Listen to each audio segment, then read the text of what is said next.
Welcome to Carova, North Carolina.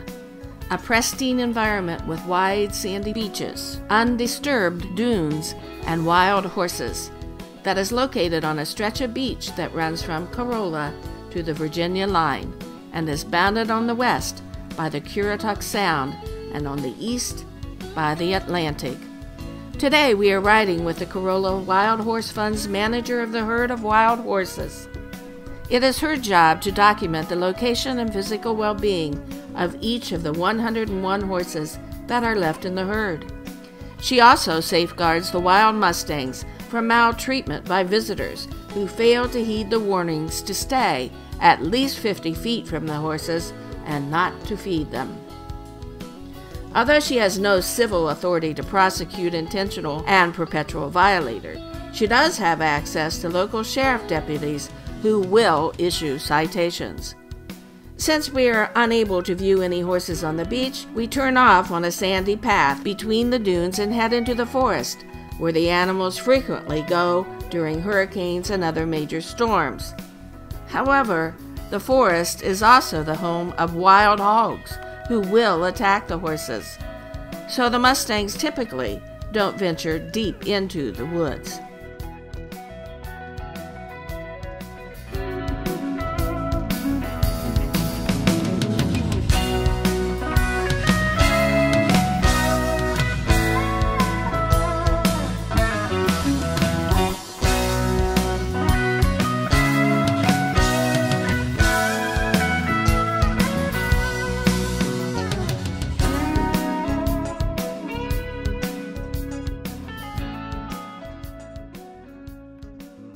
We finally locate our first harem of horses in the residential area of the beach. Good grazing is available and the canal system provides fresh water, though it can also be dangerous for horses.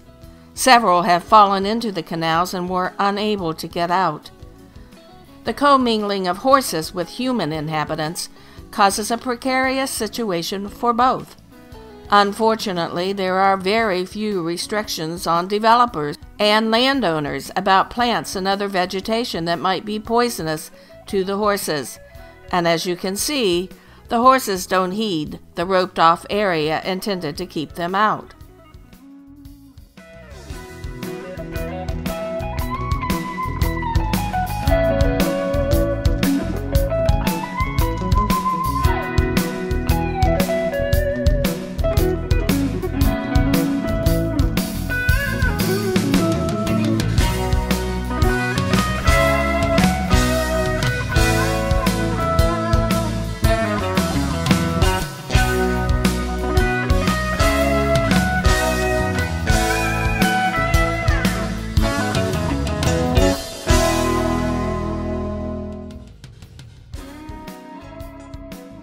In this harem, there are two stallions.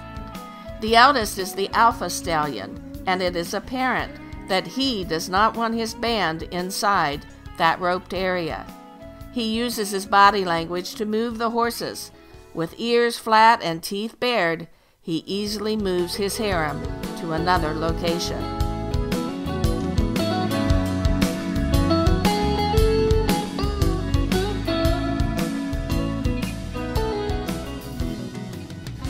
As we are about to leave, another of the tour guides from the Corolla Wild Horse Fund notifies the herd manager of a group of tourists who are trying to coax horses onto their porch by offering them food.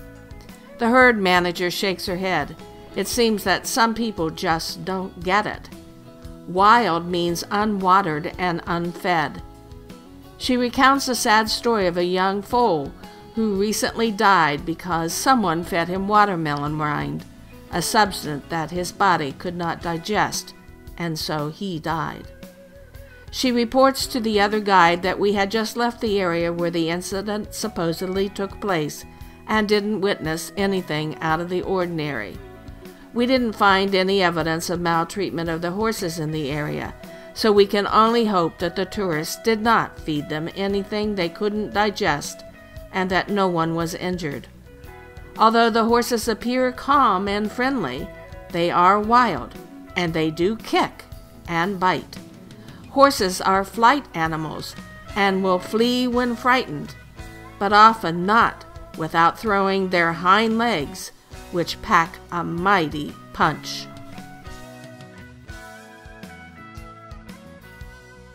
The history of these magnificent animals spans more than 500 years.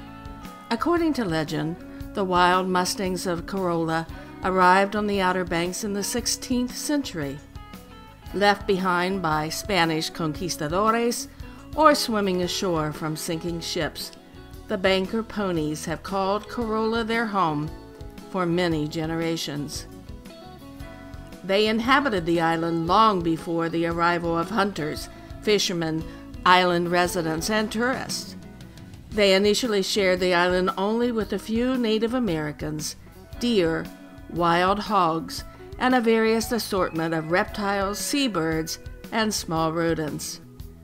Unrestrained and uninhibited, wild and free, the mustangs roam much of the Outer Banks in small bands of some family units consisting of 1 or 2 stallions, several mares and young offspring, and some bachelor bands of young stallions too old to be accepted in the harems and too young to secure a harem of their own. To survive on the distant sandy islands, they adopted a diet of sea oats and wild grasses. They found drinkable water from pools left by storms and in marshlands. The island supports a variety of ecosystems, including miles of sandy beaches, small meadows, dense forests, and a marsh that the feral horses once explored without restriction or obstruction. However, that all changed with the encroachment of human settlements and the exploitation of the island as a source of income for development and tourism. With development came the highway, and the death of many horses as speeding motorists were frequently caught off guard when a band of horses suddenly trotted across the highway. Finally, in 1996, to protect the horses from being maimed or killed, the remaining horses were gathered and herded to Carova, where we had just visited. Located at the Virginia border, Carova is the northernmost part of the North Carolina Outer Banks. A fence running across land from the Sound to the Atlantic was built where the paved highway came to an end and the beach roads began. The horses now live inside of this animal refuge where they once more roam freely, but not without risk from human interference and human obstructions. Although there are no paved roads in the refuge, there are plenty of four-wheel drive vehicles whose drivers ignore speed restrictions on the beach highway and the back roads of the preserve. One of the eldest stallions recently was hit by a speeding vehicle on the beach and eventually died from his injuries. The main protectorate of these amazing animals comes primarily from the tireless efforts of the Wild Horse Fund of Corolla. This small nonprofit group, founded in 1989, manages and attempts to protect the remaining herd of 101 horses from harm and extinction. However, even with this help, the horses are still in danger.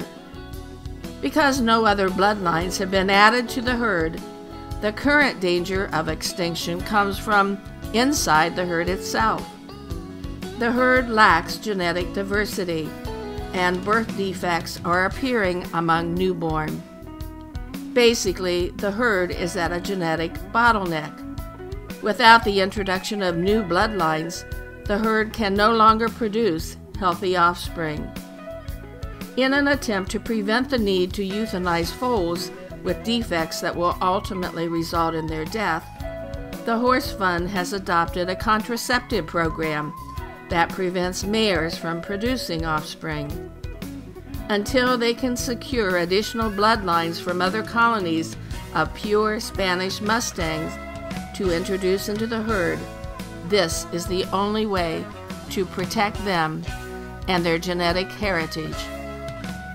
Nothing is more inspirational than watching the wild horses gallop in the ocean spray, free and uninhibited by human interference. And nothing is more disheartening than watching fellow humans interfere with nature by planting poisonous shrubs and flowers on the island, and by attempting to feed the wild mustangs food they cannot digest. We all need to enjoy these beautiful animals, observe them, and take pleasure in their existence for so many generations. But we mustn't try to change them or their last habitat. Please.